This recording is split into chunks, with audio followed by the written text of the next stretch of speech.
Hello, welcome to the channel. My name is Eugene and you are with Reliable Car Reviews. Today we are test driving the new Kia Carens. It has just arrived in the country. It is the Kia version of the Hyundai Alcazar, and it's so far a very nice place to be. Let me tell you a little bit about the car. So a very cool feature, let's assume it's a cold day and you want to heat the car up before getting in.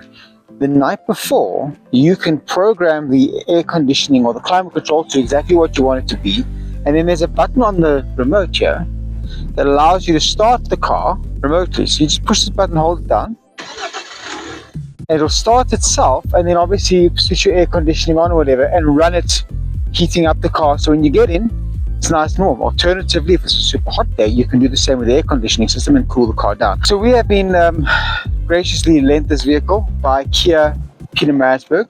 If you would like to organize a test drive, please reach out to them. We will put the card on the screen. You can speak to Brendon Ruthanum, who is the sales manager there.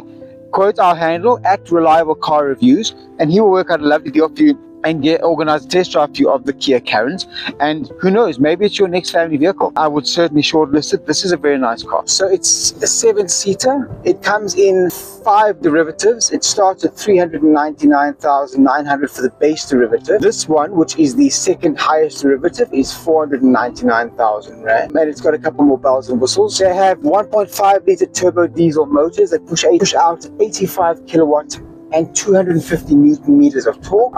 They have got 6-speed automatic gearboxes on this version, and then there's a 6-speed manual on the entry-level versions as well. First impressions, the dashboard is really a very sort of space-agey feel, which is nice. You know, in an era where we're going electric, a lot of cars are getting a sort of a new look, like a space-agey look, and I think from the outside, the Kia Carens is no exception. It's got quite a new age look, very elegant, low-key, a little bit sexy actually. And the interior is just as futuristic with this lovely dashboard. All the controls are easy to hand. It's got a lovely sort of climate control / infotainment controls, which are one panel that has 2 functions, and basically there's a little touch toggle switch on it where you can switch between air conditioning or infotainment. And it's actually really easy to understand, very ergonomic, very intuitive almost. We were able to connect Bluetooth devices easily.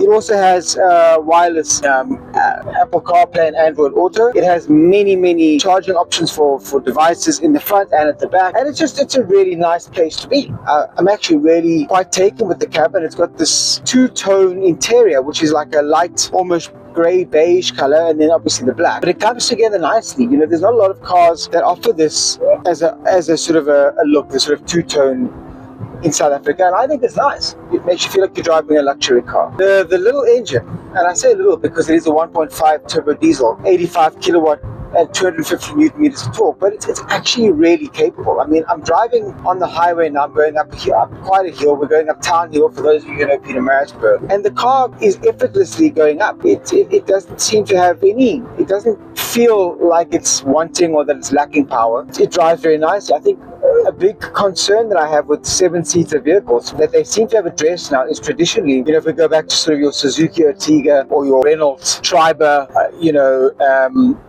those sort of 7-seaters, sort of original 7-seaters, the engines were really underpowered. Most of them had non-turbocharged, normally aspirated motors. It wasn't great to drive because, you know, if you think about it, you've got potentially the weight of 7 people in the car, and you're in a little normally aspirated 1 liter in the case of the Triber, or 1.5 in the case of the Ertiga, normally aspirated motor, and you're trying to overtake up a hill, you're going to get in a lot of trouble. These vehicles, and by these vehicles I mean the modern 7-seater, so the Destinator by Mitsubishi, this Kia Carens and the Hyundai Alcazar, they give you power. Not that Kia ever really disappoint. They're a respected brand. They know what they're doing when it comes to building cars. But I can't see where they've taken any shortcuts on this vehicle. I think it's a really nice vehicle to drive. I think, however, if I'm honest, from a driver perspective, you know, if you're looking at the dashboard, I think the Kia has a little bit of extra sort of special something. Maybe the Mitsubishi hasn't quite incorporated yet, but I think they'll get there because, I mean, obviously Mitsubishi it's a legacy brand, it's an established brand, and they are really trying to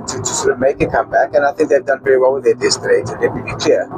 I just think the interior of this Kia is a little bit easier on the eye. While you're driving, you know, if you remember the sort of first Tucson, when Tucson first launched, it had a compass built into the wing mirror. Here what they've done is they've put it on the dashboard, so you've got a compass that shows you longitude, latitude, and altitude, as well as a sort of a visual round compass that physically points you and shows you where magnetic north is, and it also shows you the direction you're traveling. It's a cool little feature. I mean, I'm not sure it's something you need, but it's certainly a nice to have. And I think, you know, if you are sort of going traveling, which I think is what this vehicle is designed for, and you are in a place where you maybe don't know exactly where you are, you know, it's new to you, or you're exploring it somewhere, that will be quite helpful. And I'll show you the steering wheel later, but it's got a 2-spoke steering wheel instead of your traditional 3 or 4.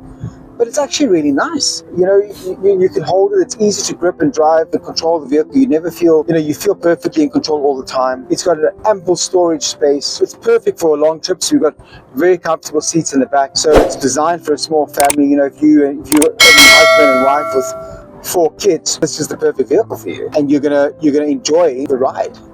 You know, the seats are comfortable. You don't feel, oh, that's a bit hard. It feels nice.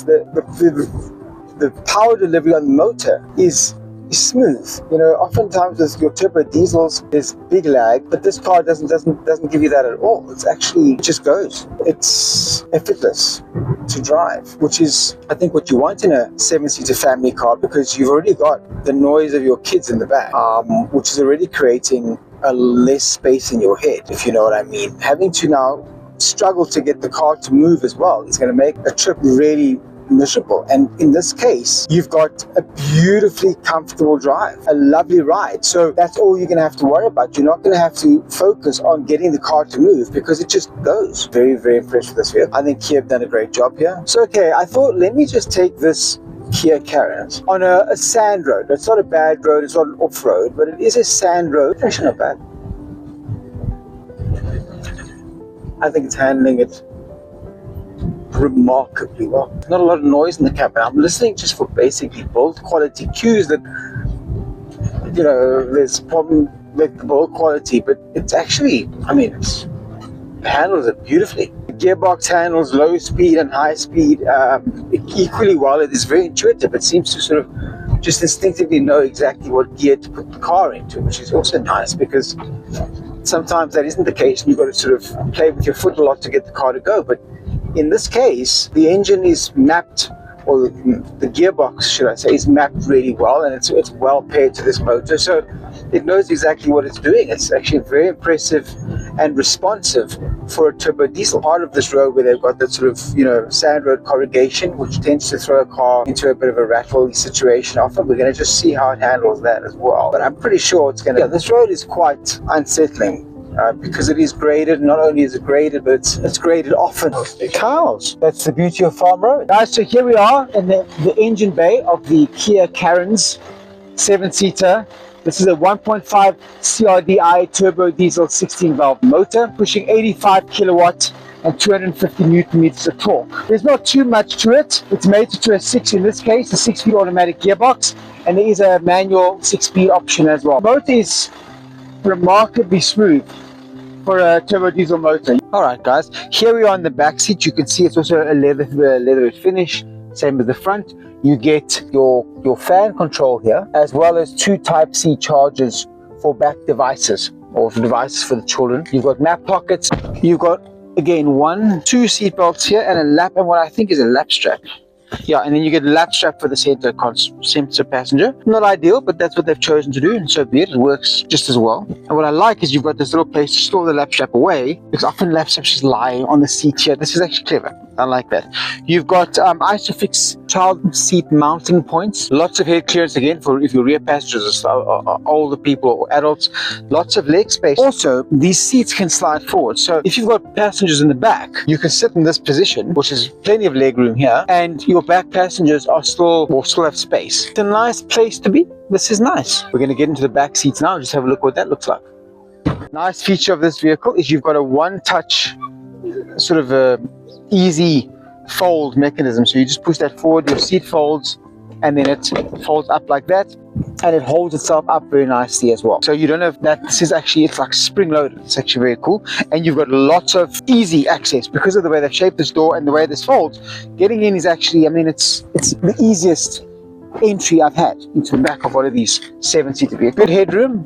We've got ventilation here as well for the 6th and 7th passenger. Also on and off buttons here, or switches here. You've got cell phone Type-C chargers in the side panel here. You've got a cup holder as well for your rear passenger, so they're comfortable. This is nice. Comfortable. Okay, so this is the boot with the back seats up. They have provided, that's 240 liters this, but they've provided, look at this is cool. Underneath this, you've actually got storage bins. So you can load below your floor, and it's actually, these are proper decent sized storage bins. They're not even, you know, they're not even rubbish, they're decent. If we fold these back seats down, you get a lot of usable loading space. And this is 1,600 liters, 490 liters. So plenty of loading space. This opening is really, really big, as well as this is flat. So loading in and out here is actually a very simple thing to do. Guys, so here we are, we're back in Pietermaritzburg, back at the dealership, and we have averaged on this whole test run 4.1 liters per 100. So that's really impressive, and I say well done, Kia. This is a wonderful car. If you're in the market for a sort of a young family car, I think this might be something that you want to look at. This is Eugene Liddick, signing out.